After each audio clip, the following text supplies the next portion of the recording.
राधे राधे राधे श्याम श्याम श्याम श्याम श्याम राधे श्याम। गुरुर्ब्रह्मा गुरुर्विष्णु गुरुर्देवो महेश्वरा गुरु साक्षात् परब्रह्म तस्मै श्री गुरुवे नमः। प्रणाम भागवत भगवान को प्रणाम।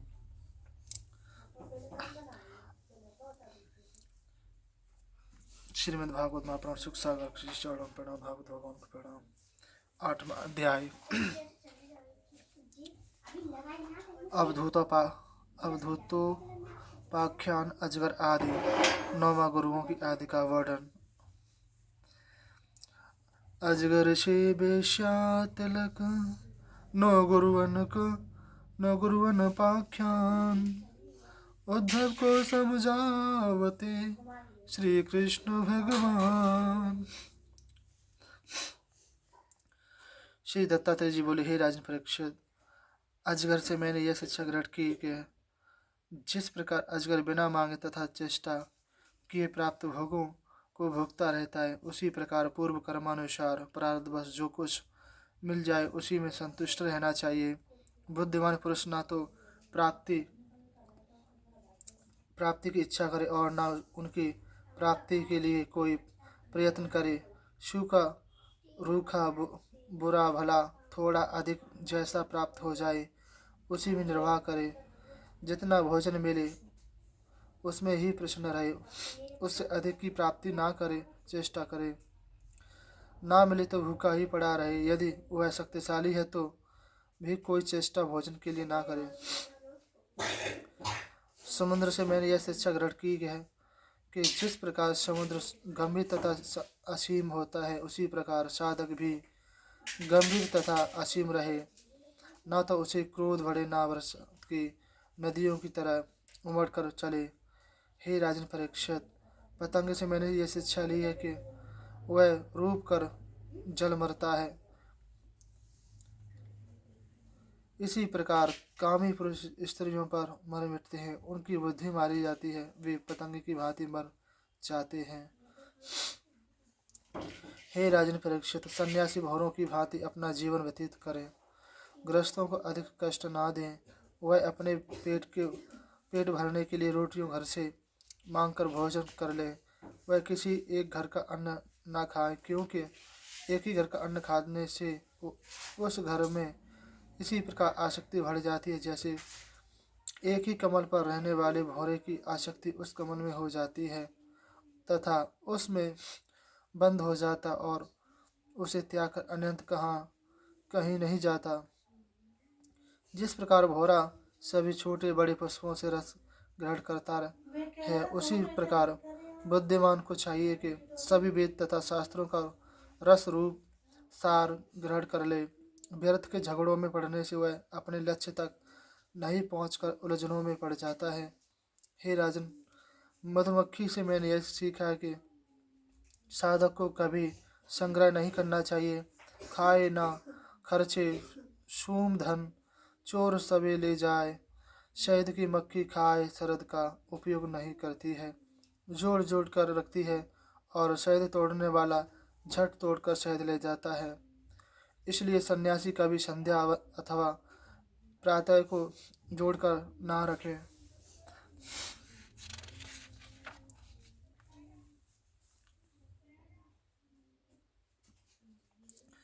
भिक्षा का पात्र उसके साथ है तथा रखने का पात्र केवल उसका पेट है। हे राजन, हाथी से मैंने यह सीखा है कि हाथी हथनी का संग करने के कारण उसे दूसरे प्रबल हाथियों द्वारा मारा जाता है। अंग संग से तो उसमें आसक्ति बढ़ जाती। सन्यासी काष्ठ की स्त्री को भी पैर के अंगूठे से ना छुएं। स्त्री सन्यासी के लिए मृत्यु के समान है।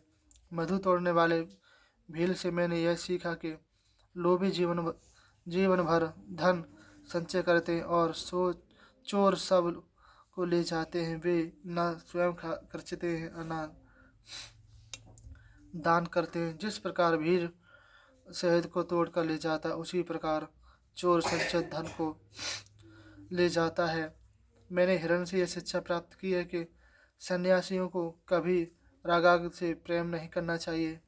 जिस प्रकार व्याध हिरण को बीन सुनाकर मोहित कर लेता है और उसके प्राण हर लेता है, उसी प्रकार सन्यासी भी संगीत सुनकर सारा मारा जाता है।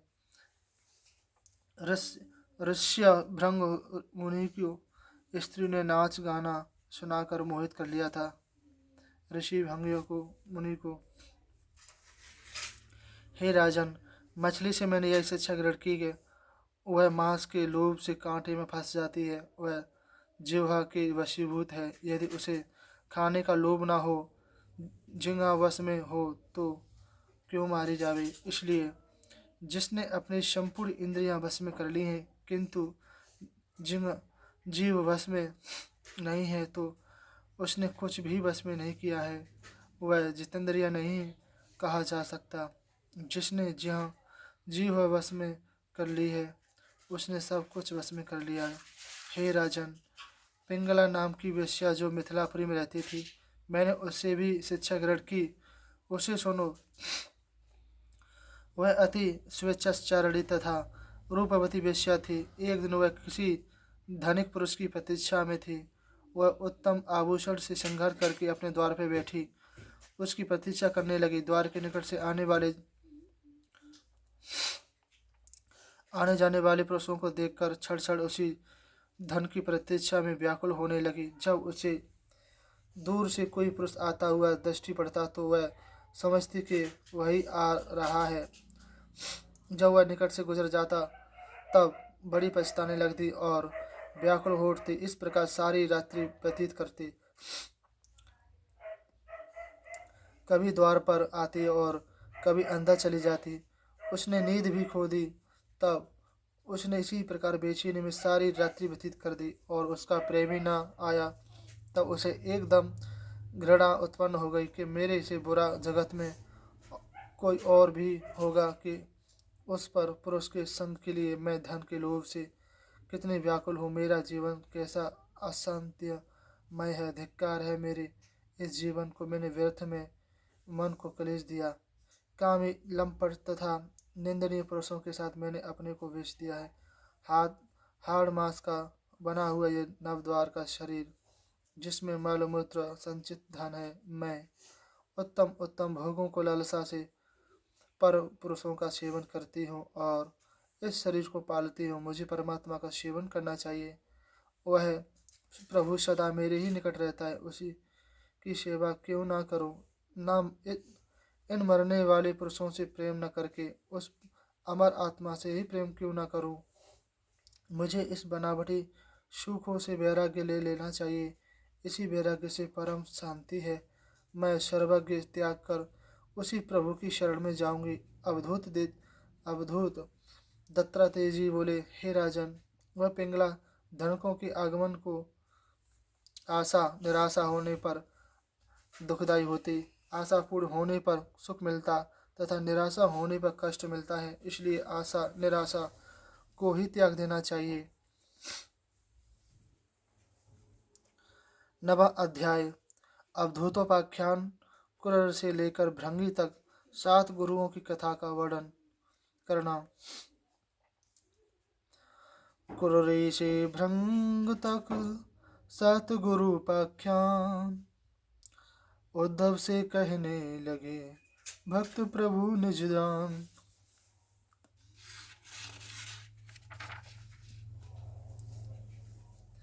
दत्तात्रेय जी बोले, हे राजन परीक्षित, मैंने क्रूर पक्षी से यह शिक्षा ग्रहण की है कि संग्रह कभी न करना चाहिए। एक क्रूर पक्षी कहीं से एक मांस का टुकड़ा ले गया। उस टुकड़े को छीनने के लिए और बलवान पक्षी उसका पीछा करने लगे। उसे घेर कर चोंचे मारने लगे। जब तक उस पक्षी से उस मांस के टुकड़े को त्याग न दिया, तब तक वह महान कष्ट सहता रहा। टुकड़ा फेंकने पर ही उसे सुख की प्राप्ति हुई। हे राजन परीक्षित, बालक से मैंने यही शिक्षा ग्रहण की कि जिस प्रकार अबोध बालक क्रीड़ा करता रहता है, वह अपने आनंद में मग्न रहता है, उसी प्रकार मैं भी अपनी आत्मा में मग्न रहता हूँ। या तो बालक परमानंद में मग्न रहता है, या ज्ञानी पुरुष ही परमानंद में मग्न रहता है। मैंने कुंवारी कन्या से यह शिक्षा ग्रहण की है कि सुनो, एक बार एक कन्या को वरने के लिए कुछ व्यक्ति उसके घर पर आए। उस कन्या के घर के मनुष्य बाहर गए हुए थे। तब उन अतिथियों के सत्कार के लिए उस कन्या ने ही धान कूटना आरंभ किया। जब उसके हाथ की चूड़ियाँ बजने लगी तब उस कन्या ने यह सोच कर के अतिथि यह चूड़ियाँ बजने लगी तब उस कन्या ने यह सोच कर के अतिथि यह समझेंगे कि इसके घर में धान नहीं है, तभी ये हमारे लिए धान कूट रही है। उसने दोनों हाथों की चूड़ियाँ तोड़ दी, केवल दो दो चूड़ी रहने दी, किंतु दो दो चूड़ी भी बजने लगी। तब उसने एक एक चूड़ी और तोड़ दी, तब वे चूड़ी ना बजी और वह कार्य करती रही। हे राजन, उस समय मैं भी घूमता घामता संसार के आचार विचार देखता हुआ उधर जा निकला। मैंने यह दृश्य देखा, तब मुझे ज्ञान हुआ कि जहाँ पर अनेक व्यक्ति रहते हैं वहाँ कलह होती रहती है। जहाँ दो व्यक्ति रहते हैं वहाँ भी कभी कभी बातचीत होती रहती है। इसलिए मैं अकेला ही विचरता रहता हूँ। हे राजन परीक्षित, बाण बनाने वाले से मैंने एकाग्रता सीखी। एक बाण बना रहा था। राजा की सवारी निकल गई, किंतु वह अपने कार्य में ऐसा दंतचित्त था कि उसने उस ओर ध्यान भी नहीं दिया। भक्तों को इसी प्रकार भगवान की एकाग्रता से तल्लीन हो जाना चाहिए।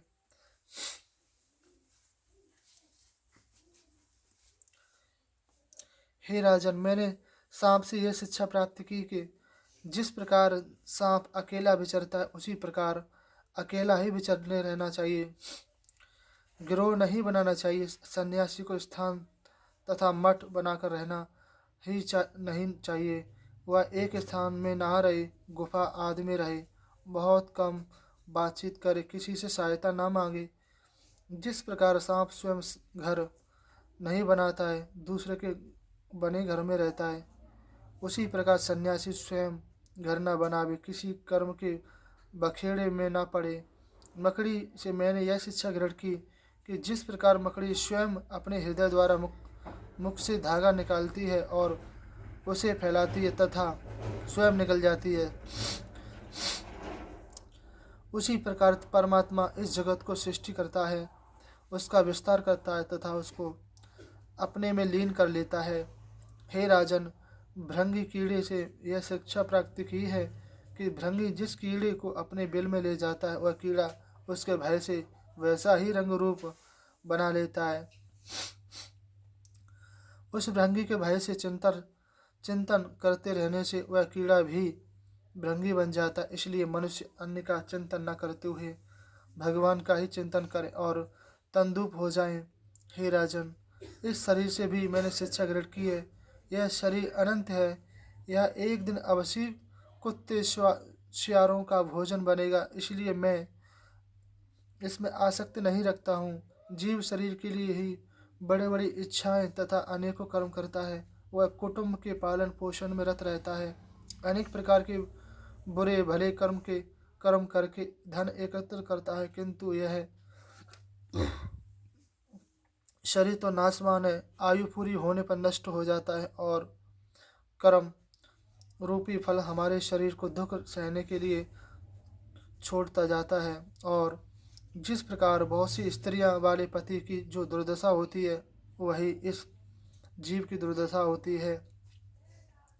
यह संपूर्ण इंद्रियां इन्हें अपनी अपनी ओर खींचती है। जिह्वा स्वादों की ओर खींचती है, प्यास जल की ओर खींचती है, जितेंद्रिय सुंदर सुंदर स्त्रियों की ओर खींचती है, त्वचा कोमल सैया की ओर खींचती है, कान सुंदर गीतों की ओर खींचते हैं।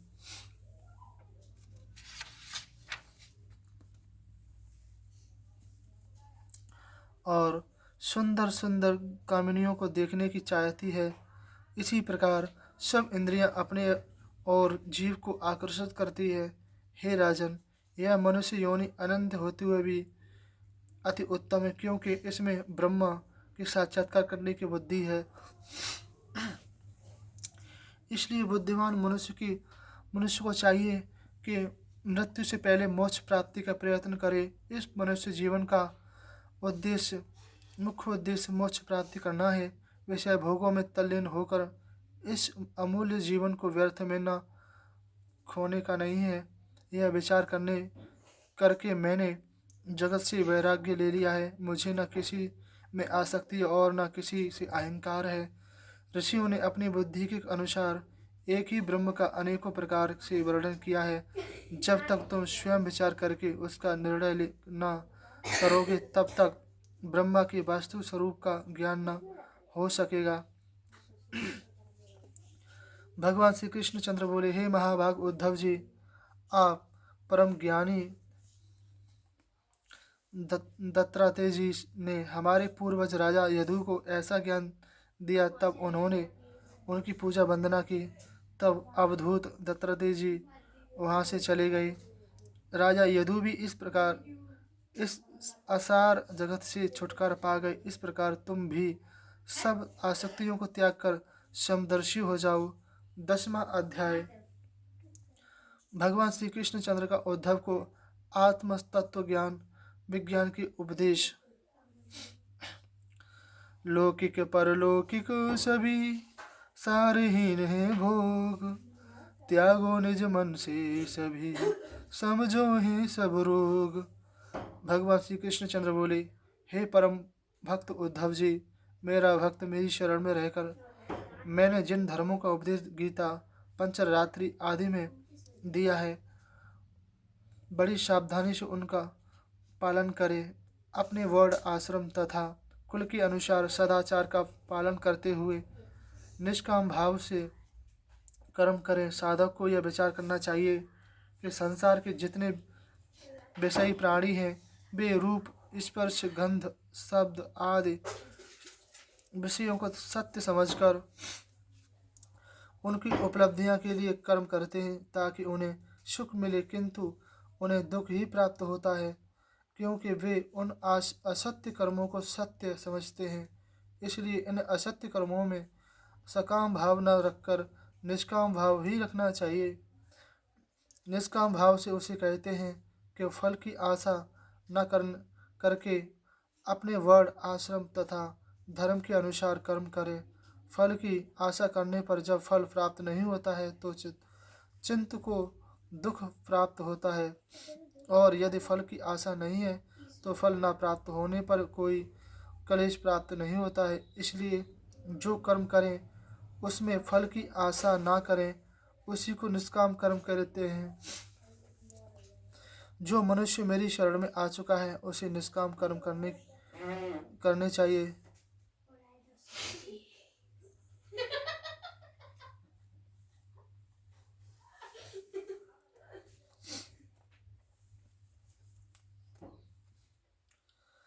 जब साधक को आत्मज्ञान उत्पन्न हो जाए तब कर्मों के लिए विधि विधान की उसे कोई आवश्यकता नहीं है। वह कर्म करे या ना करे, कर्म तो इसलिए किए जाते हैं कि इनके अनुष्ठान से आत्मशुद्धि होकर ज्ञान उत्पन्न होवे। तत्व ज्ञान। जब ज्ञान उत्पन्न हो गया तो फिर कर्मों के अनुष्ठान की आवश्यकता नहीं है। अहिंसा आदि नियमों का तो पालन करें, किंतु सोच, पवित्रता आदि नियमों को शक्ति के अनुसार करें। उसे यह आवश्यकता नहीं कि स्नान करके ही पूजा करें, भगवान पर फूल माला ही चढ़ावें, वह मनसा पूजा ही करें। उसके लिए विशेष स्थान, काल तथा किसी पवित्रता आदि की आवश्यकता नहीं है। उस जिज्ञासु को यम नियमों से अधिक बढ़कर गुरु की सेवा करना है। गुरु भी ऐसा हो जो मेरे स्वरूप को पूर्ण रूप से जानता हो और संसार से विमुख होकर शांत हो गया हो। वह साधक अभिमान, ममता, मोह, आलस्य त्याग कर गुरु की शरण में जाए। गंभीर रहे, चंचलता ना करे, परोपकारी को व्यर्थ की बातें ना करे, वह सब में समभाव देखे। आत्मज्ञान।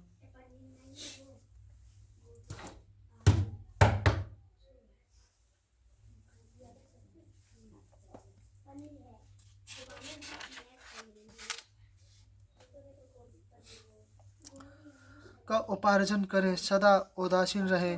जिस प्रकार एक लकड़ी आग जलते हुए एक प्रतीत होते किंतु वास्तव में लकड़ी और आग पृथक पृथक वस्तु है, उसी प्रकार 5 तत्वों से बना यह स्थूल शरीर तथा शस्त्र तत्वों से बना हुआ यह सूक्ष्म शरीर दोनों ही जड़ हैं, जो दृष्टि आते हैं, किंतु उनमें चेतना शक्ति प्रदान करके प्रकाशित करने वाला आत्मा स्वयं प्रकाश और साक्षी है।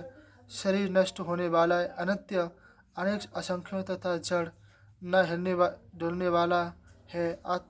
आत्म नित्य, न नष्ट होने वाला, एक तथा चेतन अर्थात चलने फिरने वाला, और उस जड़ शरीर में जीवन शक्ति प्रदान करने वाला है। इस प्रकार जड़ शरीर की अपेक्षा आत्मा श्रेष्ठ तथा महान विलक्षण है, और शरीर से आत्मा अलग है। शरीर और आत्मा दो अलग अलग वस्तु है। जो मनुष्य आत्मा और शरीर को एक मानते अथवा शरीर को आत्मा तथा आत्मा को शरीर मानते, वे मूर्ख हैं। जब आत्मा अपने को शरीर मान लेता है तो शरीर के द्वारा किए हुए कर्म आत्मा पर आरोपित होने लगते हैं। वह शुद्ध आत्मा शरीर के गुण दोष, जड़ता, स्थूलता, अनेकता आदि गुप्त गुणों से लिप्त होने लगता है तथा वह निर्बल पवित्र आत्मा मल युक्त तथा अपवित्र हो जाता है। जिस प्रकार स्वच्छ वस्त्र शरीर का मल ग्रहण कर स्वयं मेला हो जाता, उसी प्रकार यह आत्मा भी शरीर के मल को ग्रहण करके मेला हो जाता है। तब वह जीव आत्मा के जन्म मरण के आवागमन में पड़ जाता है। स्थूल शरीर का जन्म मरण होता है और जीवात्मा का सूक्ष्म शरीर के साथ आवागमन होने लगता है। उसका मल ज्ञान रूपी साबुन से नष्ट होता है। तब जब जीव को आत्मज्ञान हो जाता है तब फिर संसार चक्र से छूट जाता है। इसलिए हे उद्धव जी, जन्म मृत्यु का मुख्य कारण अज्ञान ही है। इसलिए आत्मा को अपने वास्तविक स्वरूप का ज्ञान कराना चाहिए। जब आत्मा को अपने वास्तविक स्वरूप का ज्ञान हो जाता है तब वह अपने को एक महानतम परमात्मा समझने लगता है और उसी में समा जाता है। यह अपना वास्तविक स्वरूप अपने में स्थित है। वह प्रकृति और प्राकृतिक दोनों से परे है। उसका अन्य कोई आधार नहीं है। इन बातों को समझकर स्थूल शरीर और सूक्ष्म शरीर को ही जीवात्मा मान बैठने वाली बात को हृदय से मिटा देना चाहिए। जीवात्मा इन दोनों से भी भिन्न वस्तु है। यह ज्ञान से ही जाना जाता है। विशुद्ध ज्ञान प्राप्त होने पर यह माया का जाल कट जाता है। माया के गुणों में मिलकर केवल शुद्ध आत्मा ही रह जाता है। हे परम प्रिय उद्धव, उपरोक्त कथन का यह निचोड़ अर्थात सार निकला है कि आत्मा स्वयं प्रकाश ज्ञान स्वरूप तथा एक ही है।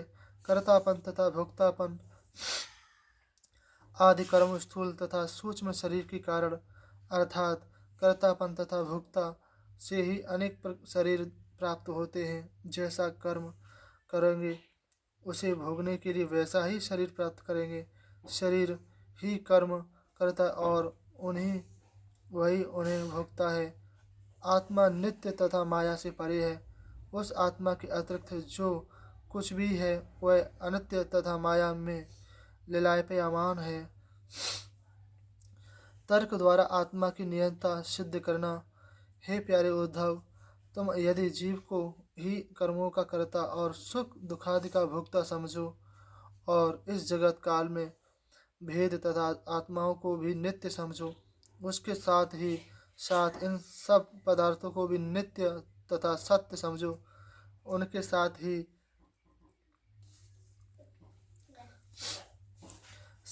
इस ब्रह्म जगत के परिवर्तन को ज्ञान समझो, तो ऐसे मत कि मानने से बड़ा घोर अनर्थ होगा। क्योंकि इस प्रकार मानने से आत्मा की नित्य सत्ता तथा जन्म मृत्यु के चक्कर से छूटना कभी सिद्ध नहीं हो सकता है।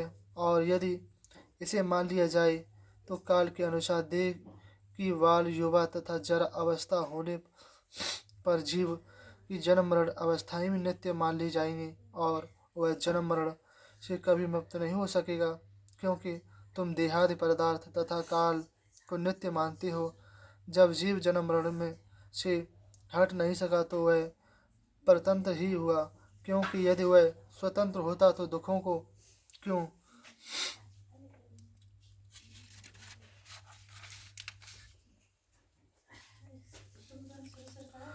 भोगना स्वीकार करता। इस प्रकार जीव कभी दुख नहीं भोगता। जब वह जीव परतंत्र है तो स्वार्थ परमार्थ दोनों से वंचित रहा। यदि तुम यह कहते हो कि उत्तम उत्तम कर्म करना जानते हैं वे सुखी रहते और जो उत्तम कर्म नहीं जानते वे दुखी रहते हैं, तो यह भी करना उचित नहीं है, क्योंकि ऐसा देखा जाता है कि बड़े बड़े कर्म कुशल धर्मात्मा दुखी रहते हैं और जो धर्म कर्म कुछ नहीं करते वह सुखी पाए गए हैं। यदि तुम यह कहो कि उन्हें सुख देने वाले कर्मों का भली प्रकार ज्ञान है तो उन्हें भी मृत्यु से बचने के उपाय का पता नहीं है। जब उनकी मृत्यु सिर पर खड़ी है तब कौन सी भोग सामग्री है जो उन्हें सकर सुखी कर सकती है। जिस प्रकार सूली पर चढ़ाई जाने वाले मनुष्य को स्त्री पुत्र धन उत्तम भोजन आदि अच्छे नहीं लगते हैं, उस समय उसे ये सब वस्तुएं आदि दुखद प्रतीत होती है, उसी प्रकार मरणशील पुरुष को सब भोग की सामग्री दुखद प्रतीत होती है। इसलिए हे प्यारे उद्धव जी, उपरोक्त मत मानते हैं उनके विचार से न तो उसे उन्हें सुख की प्राप्ति होगा न जीव की कुछ उत्तमता ही सिद्ध होगी। हे उद्धव, यदि कोई यह कहे कि इस लोक में सुख प्राप्त नहीं होगा तो परलोक में सुख प्राप्त होगा, सो उनका यह विचार भी मिथ्या है। वहाँ स्वर्ग लोक में भी परस्पर बड़ी लाग डांट रहती है। जिनके अधिक पुण्य है वे कम पुण्य वालों को दोष दृष्टि से देखते हैं। उनकी होड़ बनी रहती है, वे एक दूसरे के पुण्यों में दोष निकालते रहते हैं। छोटे से ईर्ष्या घृणा करते हैं। पुण्य प्रतिदिन नष्ट होते रहते हैं और एक दिन वे सब नष्ट हो जाते हैं, तब उसे फिर नीचे ढकेल दिया जाता है और वह बड़े दुख के साथ पृथ्वी पर गिरकर जन्म मरण के चक्कर में आ जाता है। पहले तो यज्ञादि कर्मों से अनेक विघ्न तथा त्रुटियों ही स्वर्ग मिलने में विघ्न उत्पन्न करती हैं, और यदि यज्ञादि योगादि पूर्ण हो जाए तो देवताओं की कृपा से स्वर्ग में चला भी जाता है। वहाँ देवताओं की भांति दिव्य भोगों को भोगता है। उसे वहाँ अपने पुण्य फल के अनुसार एक दिव्य रथ प्राप्त होता है। वह उस रथ में बैठ दिव्यगणों के साथ दिव्य स्थानों में विहार करता फिरता रहता है। गंधर्व तथा अप्सराएं उसकी वंदना करती हैं। उसका विमान उसकी इच्छा से सर्वत्र जा सकता है। वह अति चमकीला तथा घंटियों से सजा होता है। इस प्रकार विहार करते करते उसके पुण्य समाप्त हो जाते हैं। उसे इस बात का भी पता नहीं चलता है। उसने स्वर्ग में खूब आनंद लूटे। अब पुण्य क्षीण होने पर नीचे गिरने लगता है। काल की गति ऐसी है कि हे प्यारे उद्धव, जब एक दिन वह उस स्वर्ग से गिरना है फिर उसमें क्या सुख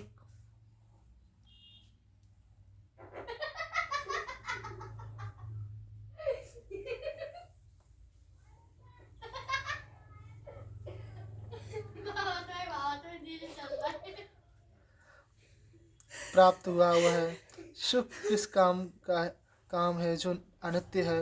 हे प्यारे उद्धव, वह स्वर्ग आदि तो तब प्राप्त हुए जब निर्विघ्न उत्तम कर्मों का अनुष्ठान समाप्त हो गया।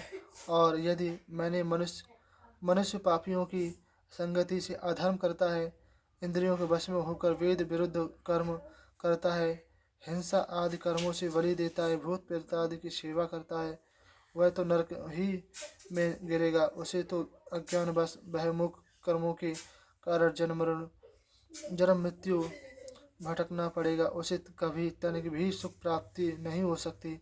मनुष्यों की तो बात ही क्या है, लोकपाल तथा ब्रह्मा भी आयु समाप्त होने पर जन्म मृत्यु के चक्कर में भटकता है। यह जीव अज्ञान के कारण ही सत्व रजतम गुणों तथा इंद्रियों को अपना स्वरूप मान लेता है और उसके द्वारा उनके द्वारा किए हुए कर्मों के सुख दुखादि फ- फलों को भोगता है। जब जब तक वह मैं मेरेपन के अभिमान अर्थात कर्तापन को मानता है तब तक वह परमात्मा में नहीं मिलता है, अर्थात एक तत्व को प्राप्त नहीं होता है। वह अनेक प्रतीत होने लगता है। जब तक आत्मा की अनेकता प्रतीत होती रहती है तब तक वह काल तथा कर्म के अधीन रहता है और वह परतत्व है। उसे ईश्वर से भय रहता है। जब उस आत्मा को आत्मा परमात्मा के एकत्व का ज्ञान हो जाता है तब वह परमात्मा मिल जाता है और स्वतंत्र परमात्मा स्वरूप हो जाता है। जो मनुष्य मैं मेरे में कर्तापन के अभिमान से में चूर रहते हैं तथा आत्मा को अनेक मानकर मिथ्या जगत से वैराग्य नहीं लेते हैं, उसी में रत रहकर बहिर्मुख करने वाले कर्म ही करते रहते हैं, वे कभी भी इस शोक मोह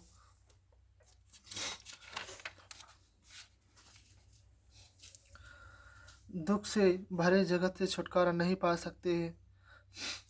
सार, हे प्यारे उद्धव, उपरोक्त कथन का सार यह है कि मेरे अतिरिक्त संसार में और कोई वस्तु नहीं है, किंतु जब देहादि अभिमान के कारण अज्ञान उत्पन्न हो जाता है तब मेरी माया में क्षोभ उत्पन्न ही हो जाता है और तभी मुझे परमात्मा को काल, जीव, भेद, लोक स्वभाव, कर्म इत्यादि अनेक नामों से तथा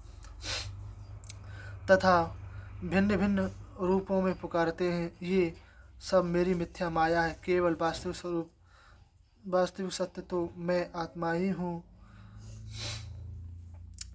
तब उद्धव जी बोले, हे भगवान, जब यह जीव गुणों में ही बरतता है तब यह गुणों से क्यों नहीं बनता है? यदि आप यह कह रहे हैं कि जीव गुणों से परे है तो जीव को बंधन कैसे संभव हो सकता है? उसे गुण कभी बंधन में बांध ही नहीं सकते।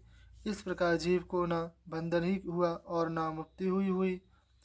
इसके अतिरिक्त मुक्त पुरुष के क्या लक्षण हैं? वह किस प्रकार के आचरण करता है, क्या खाता है, क्या पीता है, किस प्रकार मलमूत्र त्यागता है, किस प्रकार सोया बैठता है, उसकी क्या पहचान है? हे जगत गुरु, आप सामर्थ्यवान हैं, परम ज्ञानी ईश्वर मेरे इस संयम को दूर करने में समर्थ हैं।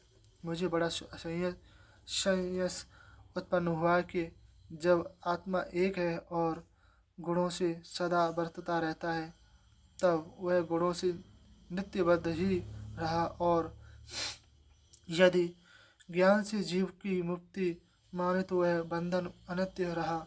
इसलिए आत्मा नित्य मुक्त ही मानना चाहिए।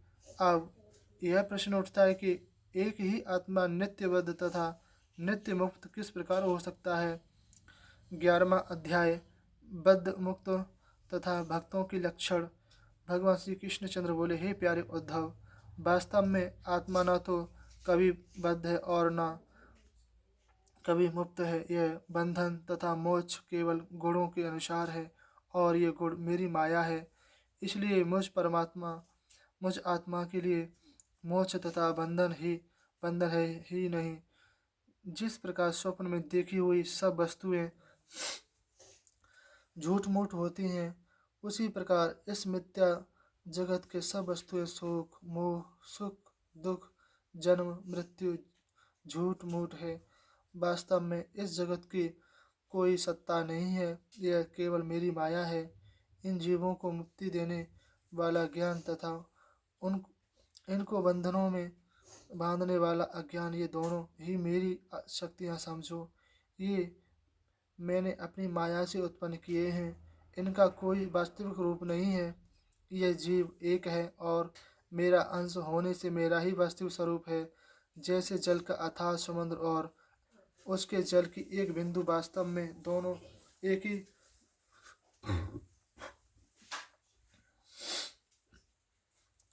एक के जल रूप है, इसी प्रकार जीव भी मेरा ही अंश होने से मेरा ही रूप है। मैं समुद्र रूप हो और वह जीव उसका बिंदु रूप है। जब उसे आत्मज्ञान अर्थात अपने स्वरूप का ज्ञान नहीं होता है तब वह मुक्त होता है, और जब उसे अपने स्वरूप का ज्ञान नहीं होता है तब बद्ध होता है। यह अज्ञान अनादि है, इसलिए बंधन भी अनादि है। ये बंधन तथा मुक्त दोनों मेरे ही स्वरूप हैं, इसलिए मैं तुम्हें बद्ध तथा मुक्त दोनों का भेद समझाता हूँ। हे उद्धव, मैं तो नित्य मुक्त हूँ, अतः मेरे पर तो इन दोनों का कोई कारण उपरोक्त होता नहीं है। बद्ध तथा मुक्त ये जीव के ही रूप होते हैं। ये दो प्रकार के होते हैं, एक तो युक्त नित्य मुक्त परमात्मा से जीव का भेद तथा दूसरा मुक्त बद्ध जीव का भेद। पहला, जीवात्मा और परमात्मा एक बद्ध है, दूसरा मुक्त है। दोनों भिन्न भिन्न होने पर भी एक ही शरीर में निवास करते हैं। एक नियंता के रूप में अर्थात नियंत्रण करने वाले के रूप में परमात्मा निवास करता है तथा दूसरा जीव नियंत्रण के रूप में निवास करता है। शरीर एक वृक्ष है, उसके हृदय रूपी घोंसले में दो पक्षी निवास करते हैं। दोनों चेतन हैं, दोनों साथ साथ रहने के कारण परस्पर मित्र हैं। दोनों के निवास करने का कारण लीला, कथा तथा क्रीड़ा है। इन उन दोनों में इनकी समानता है, इतनी समानता है कि जीव उस शरीर रूपी वृक्ष के सुख दुखादि फल चखता है, किंतु वह परमात्मा न उसे भोगता है और न कोई फल चखता है। वह तो केवल साक्षी रूप से उस पर निवास करता है। वह अपने को भी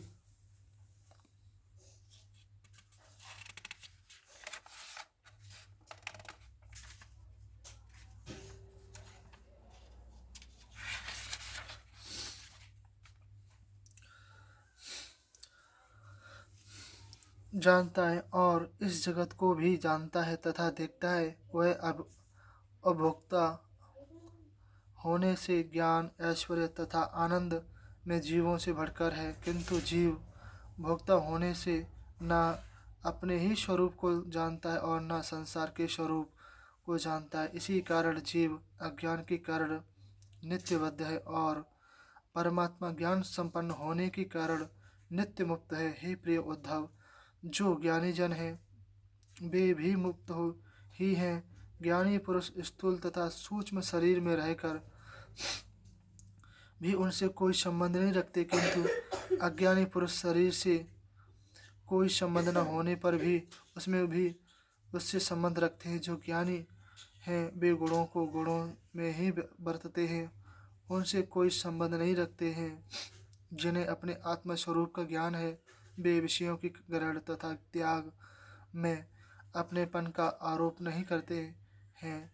वे इन शारीरिक तथा मानसिक कर्मों को शरीर तथा मन इंद्रियों के द्वारा ही किया हुआ मानते हैं। जो अज्ञानी हैं वे उन विषयों की ग्रहण तथा त्याग आदि कर्मों को अपने द्वारा किया हुआ मानकर कर्तापन का आरोप अपने ऊपर कर लेते हैं। इसी कर्तापन के कारण वे बंधन में बंध जाते हैं। हे प्यारे उद्धव, उपरोक्त बातों का विचार करके ज्ञानी जन विषयों से विरक्त रहते हैं। खाना पीना, सोना, जागना, नहाना, देखना आदि किसी भी कर्म में अपने कर्तापन को नहीं मानते हैं, केवल इस शरीर तथा इंद्रियों के द्वारा ही किया हुआ मानते हैं।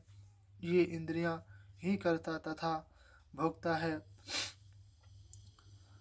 जब वे ज्ञानी पुरुष ऐसा मानते हैं तभी वे कर्म बंधन में नहीं फंसते। वे इस जगत में रहकर भी असंग रहते हैं। अपनी ज्ञान रूपी तलवार से कर्म बंधनों को काटकर मुक्त हो जाते हैं। उन्हें चाहे कोई भी दुख दे, पीड़ा पहुँचाए, किंतु वे दुख को दुख नहीं मानते और उन्हें कितना भी सुख मिले न सुख ही मानते हैं। उनके लिए निंदा स्तुति समान है और न किसी को बुरा कहते और न किसी को भला कहते हैं। अपने आत्मानंद में ही सदा मग्न रहते हैं और तथा जड़ व मूर्ख की भांति जगत में विचरते रहते हैं। हे उद्धव, जो मनुष्य वेदों का ज्ञाता है किंतु ब्रह्म ज्ञान से रहित है, उसका परिचय तो ऐसे ही है जैसे बिना दूध वाली गाय, स्वेच्छाचारिणी स्त्री, पराधीन शरीर, दुष्ट पुत्र, उत्तम पात्र को न दिया जाने वाला दान तथा मिठास रहित वाणी व्यर्थ है। इन वस्तुओं के रखने से दुख के अतिरिक्त सुख कभी प्राप्त नहीं हो सकता। हे प्यारे उद्धव, जिस वाणी से मेरे गुण तथा लीलाओं का वर्णन नहीं होता है, वह वाणी व्यर्थ है। मेरे आश्रय रहकर मेरे लिए ही कर्म करे तथा मेरे गुणों का यशोगान करे। हे उद्धव, भक्ति सत्संग होती है, जिसे भक्ति प्राप्त हो जाती है वह मुझे प्राप्त कर लेता है। उद्धव जी बोले, हे भगवान, आप ही परमात्मा पर ब्रह्म हैं, आप ही आदि कारण हैं, चराचर जगत के स्वामी आप ही हैं। उपदेशकर्ताओं में श्रेष्ठ तथा जगत की उत्पत्ति स्थिति तथा लय करने वाले आप ही हैं। आप मुझे भक्ति और भक्त का भेद बतलाइए। आप भक्त वत्सल हैं, अतः आप ही इसका भेद बताने में समर्थ हैं। श्री कृष्णचंद्र भगवान बोले, हे उद्धव, मेरा भक्त बैर रहित कृपा तथा दया की मूर्ति होता है। यह पाप रहित तथा सत्यव्रती होता है। उसे केवल मेरा भरोसा रहता है, परोपकार तथा दूसरों के सम्मान में रत रहता है। मेरे गुण तथा कीर्तन यशोगान में स्वयं रत रहता है तथा दूसरों को समझाने में चतुर होता है। उसका अंतकरण शुद्ध सरल तथा भावुक होता है। जो अनन्य भाव से मेरी आराधना करता है वही मेरा परम भक्त है। हे प्यारे उद्धव, अब मैं तुम्हें अपनी भक्ति प्राप्ति के विधि बताता हूँ। मेरी मूर्ति स्थापना करके उसकी पूजा, सेवा, शुश्रूषा तथा स्तुति करें। नित्य मेरे गुणों का कीर्तन करें। दया भाव से मेरी आराधना करें। जन्माष्टमी, रामनवमी आदि पर्वों पर व्रत विधि तथा कीर्तन, भजन, नाच गान आदि का आयोजन करें। मेरी रथ यात्रा निकालें। यदि स्वयं न कर सकें तो दूसरों की सहायता से करें। मेरे मंदिर को झाड़ें, फुहारें, धोवें तथा लीपे पोते।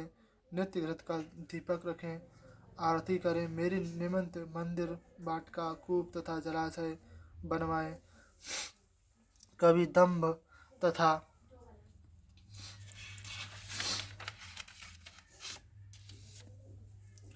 अभिमान न करें। मेरे चढ़े हुए दीपक, माला तथा धन को अपने कार्य में न लावें। सर्वस्व मेरे समर्पित कर दें। सूर्य, अग्नि, ब्राह्मण, मौन, वैष्णव, आकाश, वायु, जल, पृथ्वी, आत्मा तथा सब प्राणी मेरी पूजा के समान माने गए हैं। वेद मंत्रों द्वारा इनमें मेरी पूजा करनी चाहिए। मैं सभी से क्षेत्रज्ञ आत्मा के रूप में विराजमान हूँ। मेरे चतुर्थ स्वरूप का ध्यान करना चाहिए। मेरे प्यारे उद्धव, सत्संग तथा भक्ति योग दोनों का ही साथ साथ साधना करना चाहिए। इन दोनों मार्गों के अतिरिक्त इस भवसागर से पार जाने का और कोई मार्ग नहीं है। संत पुरुष मेरे आश्रय हैं और मैं उन संत पुरुषों के आश्रय हूँ। मैं सदैव उनके निकट रहता हूँ। 12वां अध्याय, सत्संग की महिमा का वर्णन। सत्संग की महिमा अमित कहाँ कहूँ, उद्धराय। शेष गणेश महेश हूँ, पार न पायो धाय। भगवान श्री कृष्णचंद्र बोले, हे प्यारे उद्धव, सत्संग के द्वारा जगत की आसक्तियाँ नष्ट हो जाती हैं। जैसा उत्तम साधन योग, सांख्य योग, स्वाध्याय, स्वाध्याय तथा धर्म पालन में भी नहीं है, जैसा मुझे बस में करने का फल साधन सत्संग में है। यहाँ तक कि व्रत, यज्ञ, तीर्थ तथा यम नियम भी मुझे बस में करने में समर्थ नहीं है। यह सत्संग ही युग युगों में उत्तम माना गया है। इसी सत्संग का आश्रय लेकर शूद्र, पापी, चांडालों ने तथा स्त्रियों ने भी मुझे प्राप्त कर लिया है। वृतासुर, दैत्य, प्रहलाद, वृषपर्वा, बलि, बाणासुर, मैदानव, भीषण, सुग्रीव, हनुमान आदि सभी ने सत्संग के प्रभाव से ही मुझे प्राप्त कर लिया है। प्यारे उद्धव, ना तो वेदों को भजते थे और ना उन्होंने कोई व्रत उपासना ही की थी और ना कोई तपस्या ही की थी। केवल सत्संग से ही मुझे प्राप्त कर लिया था। यह यदि यह माना जाए कि वृतासुर परम ज्ञानी था तो गवार गांव को ग्वालने, गोपियाँ, गोप, गाय यमला अर्जुन ब्रज के पशु पक्षी आदि तो निर्वत्य मूढ़ बुद्धि थे। हे उद्धव, ऐसे ऐसे पुरुष हैं जो ज्ञान व्रत तपस्या योग आदि की क्रिया तनिक भी नहीं जानते, किंतु उन्होंने प्रेम से मुझे बस में कर लिया है। उन गोपियों को ही ले लो, उनको तो तुमने स्वयं जाकर देखा है।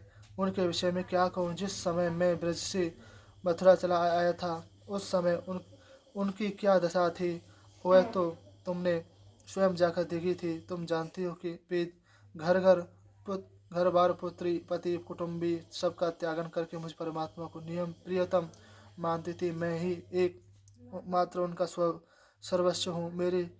उन्होंने मेरे साथ रास विलास किया। बहुत सी इस रात्रियाँ एक आधे क्षण के समान व्यतीत हो गई, और अब ही रात्रियाँ उन्हें कल्प के समान व्यतीत होती हैं। वे मेरे में इतनी तन्मय थी कि उन्होंने लोक परलोक सभी त्याग दिए। वे मुझ में लीन हो गई। बड़े बड़े मुनियों के लिए भी उनकी तन्मयता आदर्श स्वरूप है। हे उद्धव, उनमें बहुत सी गोपियाँ जो मेरे स्वरूप को नहीं जानती थी, प्यारे से मुझे अपना प्रियतम समझती थी और मुझसे मिलने की लालसा रहती थी। केवल सत्संग के प्रभाव से ही उन अबलाओं ने मुझ परमात्मा की प्राप्ति कर ली थी। हे उद्धव, वे गोपियाँ मुझसे किसी भी भाव से प्रेम करती हूँ, किंतु मैं तो वही हूँ जो वास्तव में हूँ। इसलिए हे उद्धव, अब तुम शास्त्रोक्त विधि तथा निषेध के चक्कर में मत पड़ो। प्रवृत्ति तथा निवृत्ति मार्ग साधन को भी आवश्यकता तुम्हें नहीं है। तुमसे अधिक क्या कहूँ। तुम सब चक्रों को छोड़कर केवल मेरी शरण में आ जाओ। जब तुम मेरे में एक हो जाओगे, तब संसार से मुक्त हो जाओगे। उद्धव जी बोले, हे योगेश्वरों की योगेश्वर, मैं आपके उपदेश को भली प्रकार सुन रहा हूँ, किंतु मेरा संदेह अभी नहीं दूर हो रहा है। क्या मुझे स्वधर्म पालन करना चाहिए अथवा स्वसर्व त्याग कर आपकी शरण में आना चाहिए? प्रणाम।